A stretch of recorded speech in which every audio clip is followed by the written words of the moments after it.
Summer holidays కాబట్టి పిల్లలు ఇంట్లో ఉన్నప్పుడు ఏదో ఒక స్నాక్స్ అయితే చేసి పెట్టండి అనేసి అంటూ ఉంటారు కదండి. సో ఇంకా చేసి పెట్టకపోతే బయట నుంచి తెచ్చి ఇవ్వమనేసి అడుగుతూ ఉంటారనమాట. ఇంకా బయట నుంచి తెచ్చుకునే బదులు ఇంట్లో ఉండి అప్పుడప్పుడు ఈ విధంగా ఏదో ఒక చిప్స్ లాంటివి ట్రై చేస్తే బాగుంటుంది కదండి. సో నేనైతే ఈ చిప్స్ కట్టర్ అయితే తీసుకొని చాలా రోజులు అవుతుందండి. సో ఆలు చిప్స్ కోసం అనేసి తీసుకున్నాను అనమాట. అయితే ఈరోజు చేద్దామనేసి అయితే ట్రై చేశానండి. సో చిప్స్ అయితే చాలా సూపర్గా వచ్చాయి. కానీ ఈ పైన ఉండే క్యాప్తోని మనం ఇట్లా ప్రెస్ చేసేసుకొని చిప్స్ని అయితే కట్ చేసుకోవాలనేసి ఇదొకటైతే ఎక్స్ట్రాగా ఇచ్చారండి. కానీ దాంతో అయితే నాకు రాలేదన్నమాట.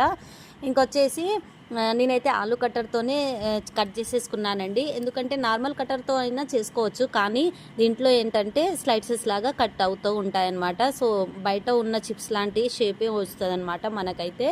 సో ఇంకా నేనైతే ఒక 5-6 ఆలుగడ్డలను అయితే తీసేసుకొని పొట్టు తీసి ఇలా కట్ చేసేసుకొని వాటర్తో అయితే 2-3 సార్లు కడిగేసుకున్నానండి. ఆ తర్వాత ఇంకా పొడి క్లాత్ తీసుకొని కొంచెం సేపు ఆరనివ్వాలన్నమాట. వాటిని అయితే ఆరనిచ్చిన తర్వాత ఇలాంటి తడి లేకుండా చూసుకొని తర్వాత ఇంకో ప్లేట్లో అయితే తీసేసుకోవాలండి. ఆ లోపు ఇంకా స్టవ్ పైన అయితే కడాయి పెట్టేసుకొని ఆయిల్ అయితే బాగా హీట్ అవ్వాలండి. సో వేడి ఆయిల్లోనే ఇంకా వేసుకోవాలన్నమాట.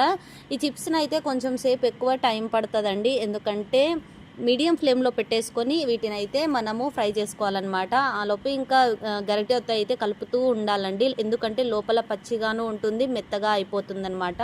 సో అలా కాకుండా ఉండాలంటే వాటిని అయితే తిప్పుతూ ఇంకా ఫ్రై అయితే చేసేసుకోవాలండి. మొత్తానికైతే కొన్ని ఫ్రై చేసుకున్న తర్వాత నేనైతే తీసేసుకున్నాను అనమాట. అవి కలర్ మారిన తర్వాత ఫాస్ట్గా తీసేసుకోవాలండి, లేకపోతే చాలా తొందరగా మాడిపోతాయి అనమాట. అందుకే తొందరగా తీసేసుకోవాలండి.